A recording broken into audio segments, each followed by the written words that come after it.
Ano po ah? Ay, Pasaksak nga ako. Tapos tingnan ito. Ano yung washing machine? Panasonic.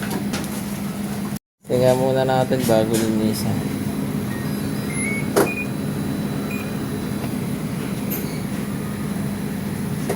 Oh, yan.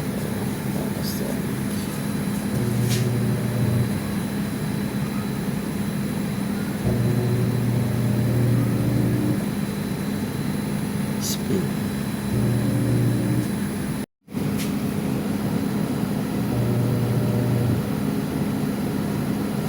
Inverter po ba to?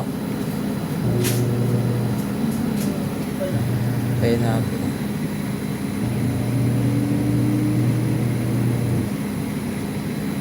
Speed pa siya. Speed pa, may speed. Tapos pag okay na, umistop yung tubig, na gano'n na siya. Lilinisan ko. Pag ganyan kasi, chinecheck ko muna bago linisan. Guys, lilinisin natin yung Panasonic. Linisan to. mula pagkabili, parang siguro may 3 years din. 2022 nyo to binili. Mga ganun. 3 years na siya. Sige po. Iaboy na yung washing machine. Kaya pinalinis nyo na. Oh. Yan na, okay na to. Linisan ko na to, ma'am. Okay na. Nag-stop naman siya. Naglaban na siya. Yan guys, pag-check ng washing machine pag lilinisan nyo. Check nyo muna bago linisan. Kasi meron tayong client na iba. Hindi sinasabi, may history pala yung washing. Tapos papalinis. Yan guys. Natin yung tubig na ito.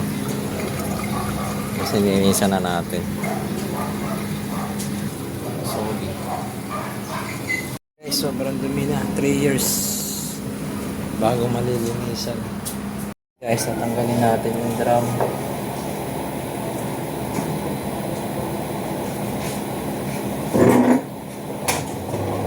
Yung dumi.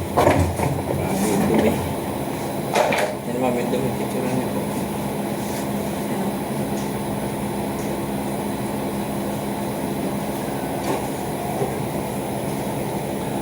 Yan guys yung dumi. One dumi. Panasonic. 3 years.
malinis na. Assemble na lang natin siya. Yan. Kakabit na natin. Okay, so yan.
Po? Palitan sana. Ano pala tanong? Kasi minatrit yan ng daga eh.